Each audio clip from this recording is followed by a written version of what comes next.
আমরা ছাত্রদের পক্ষে আছি এবং থাকবো। আমি সেই শামসুর রহমানের সেই কবিতাটা আবৃত্তি করতে চাচ্ছি।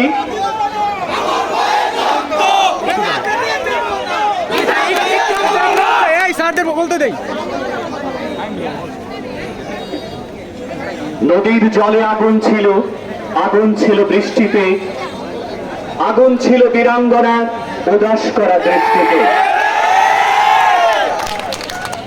আগুন ছিল রক্ত চোখে, আগুন ছিল কাব্যে, মরার চোখে আগুন ছিল, এ কথাকে ভাববে। কুকুর বেড়াল থাবা হাঁকায়, খসে সাপের ফনা, শিংকই মাছ রুখে দাঁড়ায়, জলে বালির কণা। আজকের এই আন্দোলন আমি মনে করি সবার আন্দোলন। আমি এই আন্দোলনে আমি একাত্মতা ঘোষণা করছি। সবাইকে ধন্যবাদ।